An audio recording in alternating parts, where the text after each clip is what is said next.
¿Cómo están? Bienvenidos al último capítulo de Enfoque Cultural en esta temporada 2012.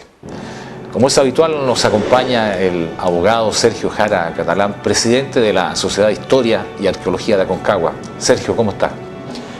Muy grato, Ricardo, para mí saludarte a ti y a todos nuestros amables televidentes. ¿Por qué me cuesta la palabra? Debo ser del mundo de las radios yo. Y quisiéramos muy complacidos presentar un programa, otro programa más, de ambientes culturales relativos al mito urbano de San Felipe, el Palacio de Quilpué. Así es, pues este es un segundo programa relativo a este tema y es muy interesante porque ustedes van a ver que se dan a conocer aspectos exclusivos, diríamos desconocidos, también imágenes de lo que fue este mito urbano, como dice Sergio, el Palacio de Quilpué.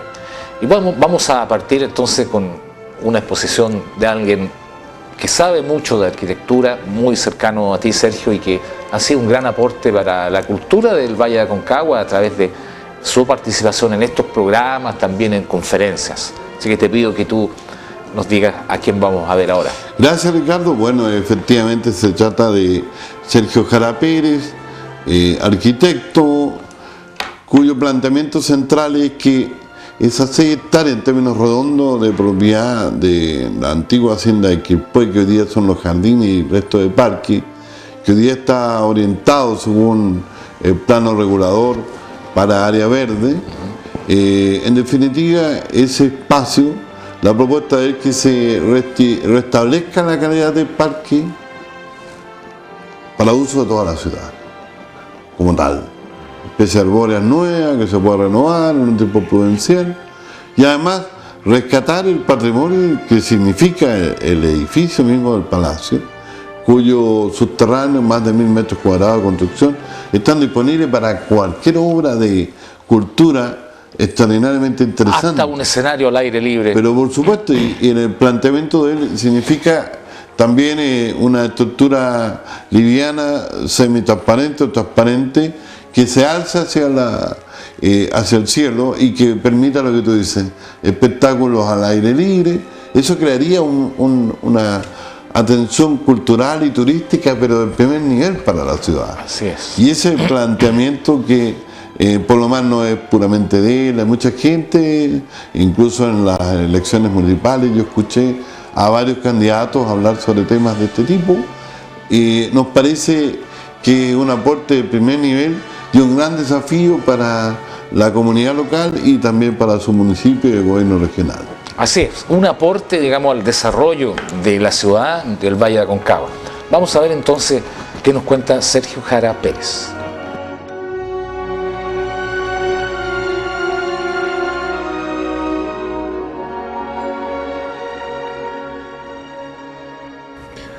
Quisiéramos compartir con todos ustedes en el programa Enfoque Cultural el término de la temporada de este año, rematando con un tema que es simbólico, que lo hemos dicho, Sergio, como algo que es un mito urbano, particularmente en la ciudad de San Felipe. Nos referimos al Palacio Quilpué y nuestro arquitecto amigo nos estaba convocando sobre algunas características del palacio, pero ahora uno dice al final de una jornada, dice, bueno, ¿y ahora qué? ¿Qué irá a pasar? ¿Qué se puede proponer? Esto muere con un recuerdo de lo que ya fue y hoy día no es. Detrás mío tengo una foto del Palacio Quilpué, que es un aporte muy generoso del San Yuri. Verdaderamente me equivoqué. No es del Palacio Quilpué que tengo atrás, de la estación de ferrocarriles de Putaendo en su día de inauguración en 1914. Verdaderamente es el Sergio Jara Pérez quien tiene una foto del San Yuri atrás con obsequio de él para nosotros y queríamos compartirla con los amables televidentes. Bueno, pero en definitiva, Sergio, ¿cómo es esta opción de futuro que pudiera tener más que pasado el Palacio de Quilpué? Gracias, Sergio. Gracias a los televidentes que nos acompañan en esta jornada. El Palacio de Quilpué ya no está como estuvo. ya es un edificio que no existe, que desapareció, que fue demolido, y en la realidad lo que encontramos hoy día es bastante diferente. Pero nunca podemos dejar de reconocer que hay cosas de gran valor que están ahí aún, y el recuerdo que existe de este hermoso edificio en los sanfelipeños, que por muchas generaciones ha sido algo importante, como un símbolo del patrimonio que tal vez ya no está. Pero nosotros, en un espíritu de encontrar las cosas buenas, de encontrar los potenciales que tiene, tomamos alguna fotografía y nos gustaría mostrársela a los televidentes para que viéramos cómo se encuentra en la actualidad y qué ideas de futuro podemos encontrar en ello. Bueno, vamos a ver una primera imagen que muestra una visión de cómo era el espejo de agua a comienzos del siglo XX versus cómo se encuentra en la actualidad, unas imágenes que tomamos nosotros recientemente, y nos damos cuenta de que evidentemente el edificio ya desapareció, parte del material vegetal también ya no existe, y tampoco están las personas que hicieron que este edificio existiera, que es siempre lo más importante. Pero aún quedan registros arquitectónicos, como por ejemplo la pileta de agua, está la silueta, está la excavación ahí en terreno. Hay que reconocer que la calidad de la obra, de la construcción del edificio era muy buena, y que aún así, después de la demolición, encontramos que existen aún muchos elementos arquitectónicos interesantes. Otra cosa que es clave y que aún encontramos y de mucho valor es la vegetación.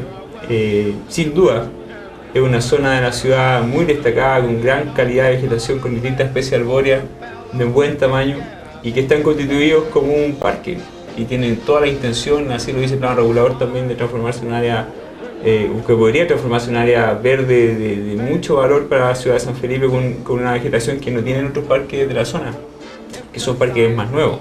Y un entorno pero bellísimo. Recuerda lo que nos impresionó la cordillera como marco fondo. Correcto. Toda esta belleza.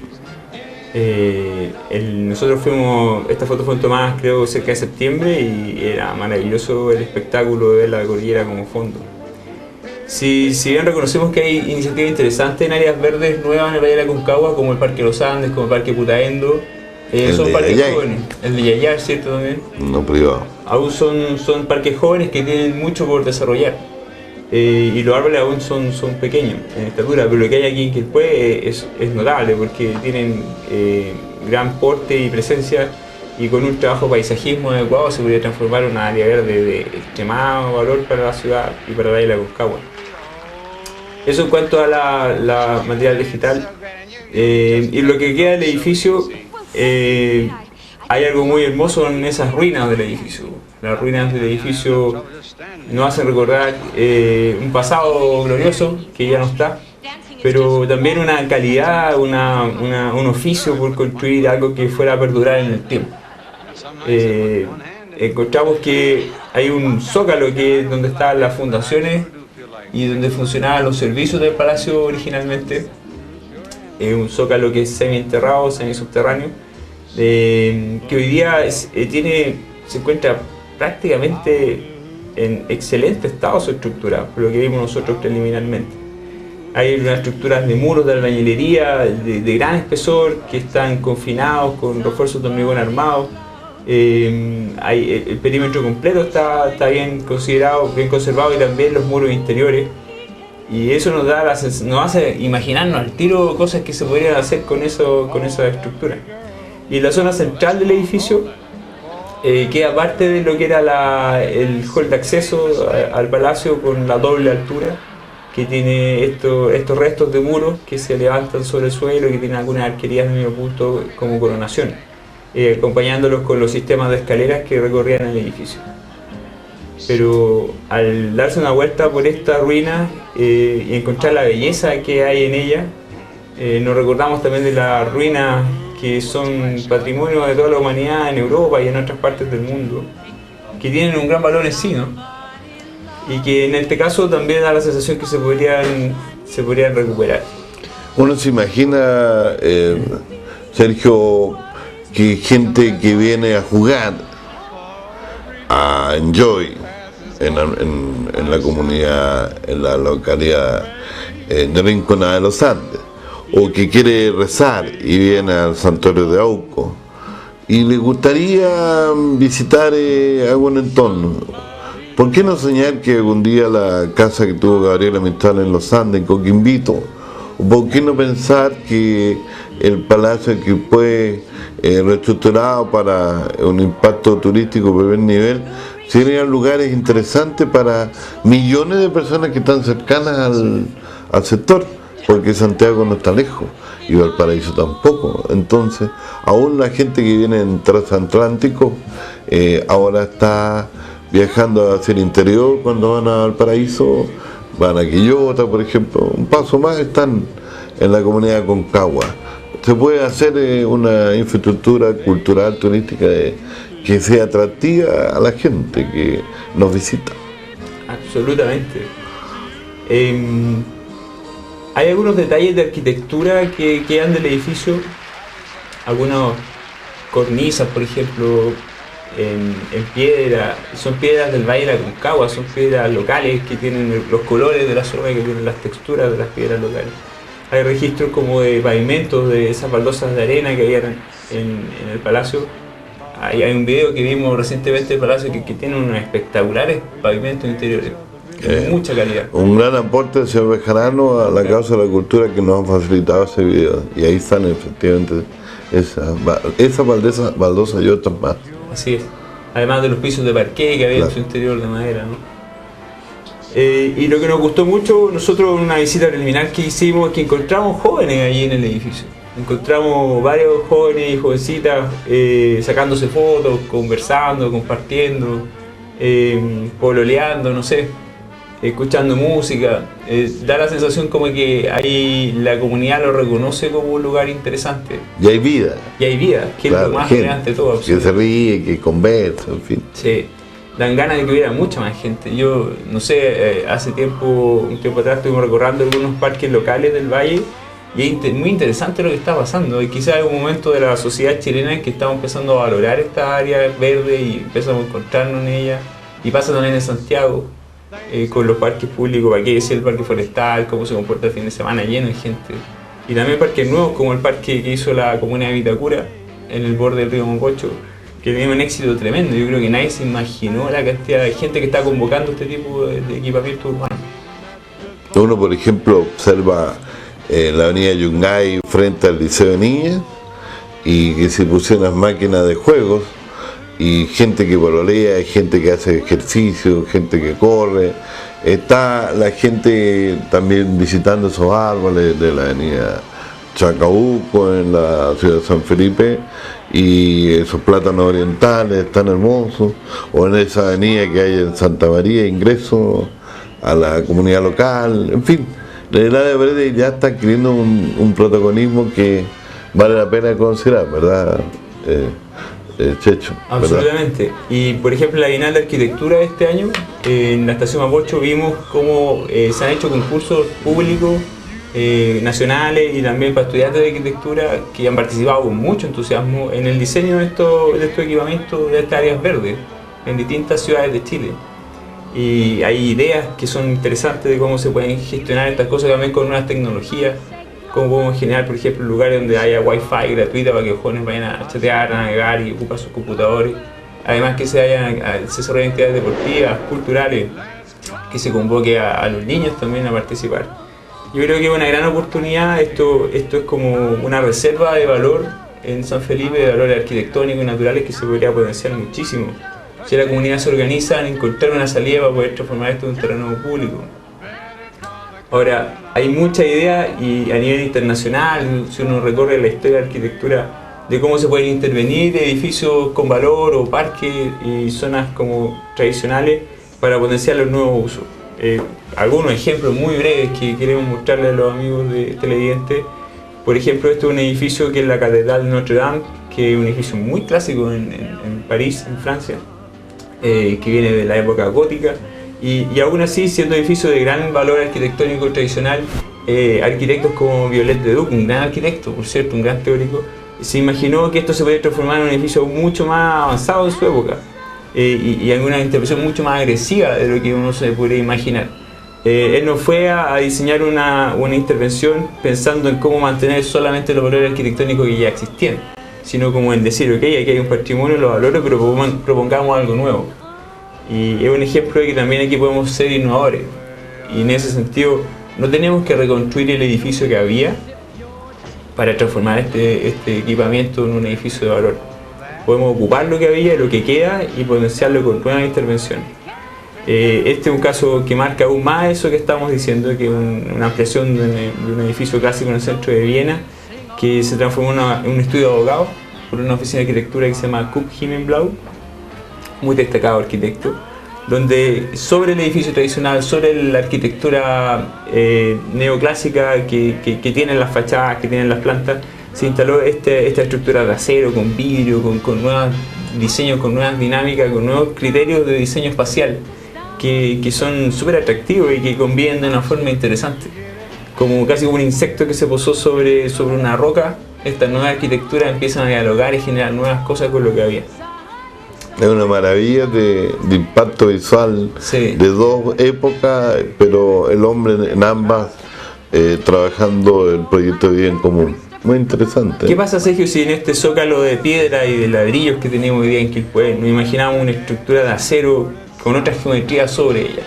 Una techumbre quizás que pueda aportar un manto, una protección climática, y bajo ese interior manteniendo los muros que tenemos hoy día, que son de gran valor y de gran calidad estructural, generar los recintos donde estén las salas de teatro, donde esté el Museo de la Sociedad de Historia, donde esté la biblioteca, no sé, donde hay equipamientos comunitarios. Y eventos sociales propios del verano, festivales de canciones, de poesía, de música, que son tan convocantes para la gente joven ahora. Absolutamente. Veamos algún otro ejemplo.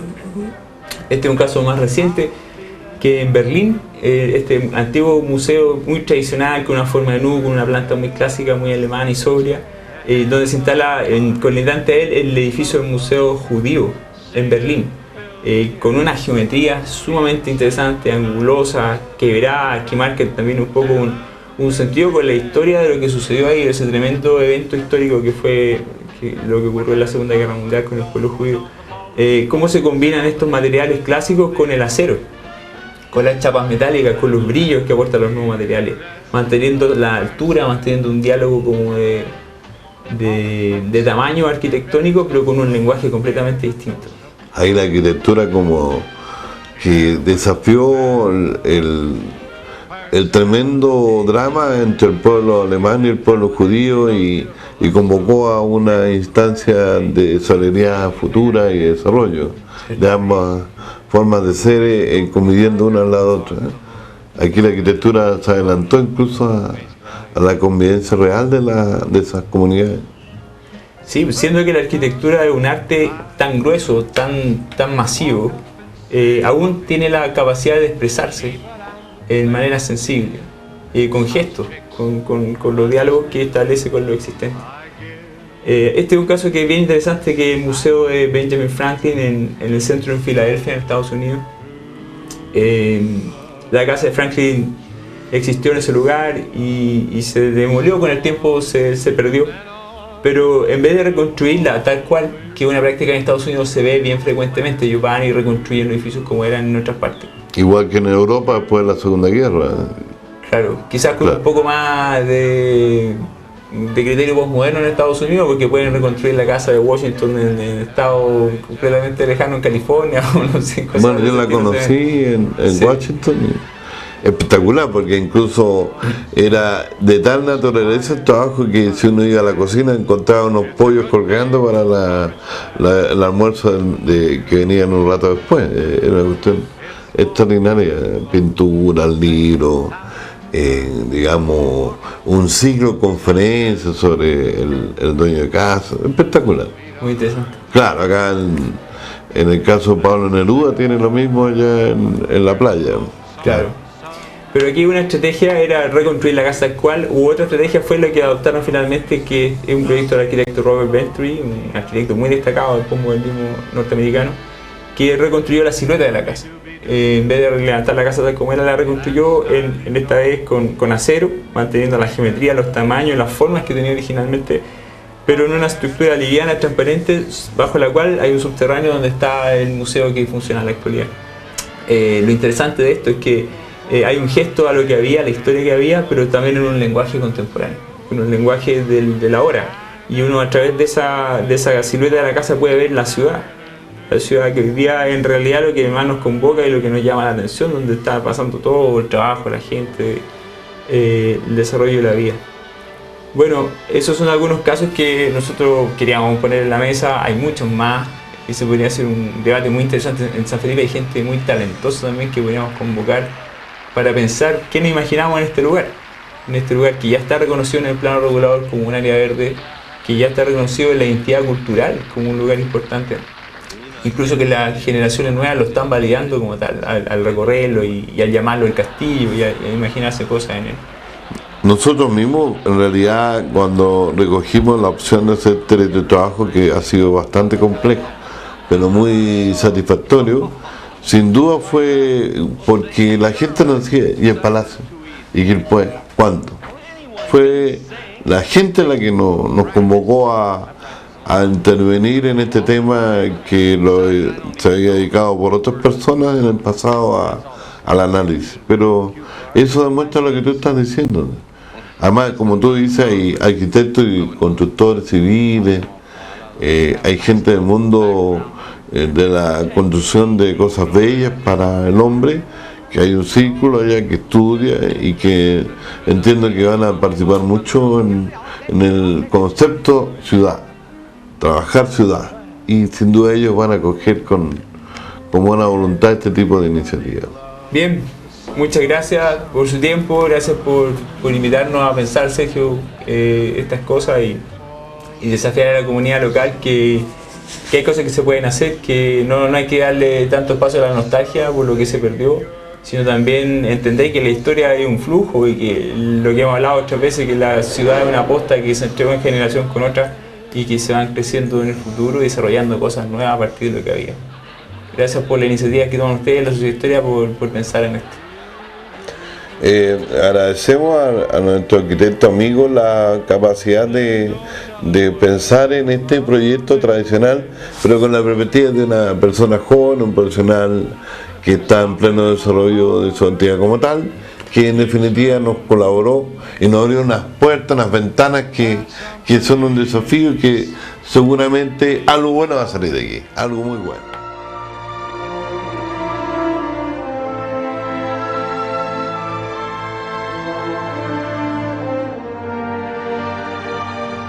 Bien, ahí estaba Sergio, muy interesante la propuesta de Sergio Jara Pérez, y es de esperar porque tal como lo dijimos cuando partimos con estos programas, pretendemos que sea un aporte al desarrollo, ojalá que alguien tome esta iniciativa y pueda implementarla.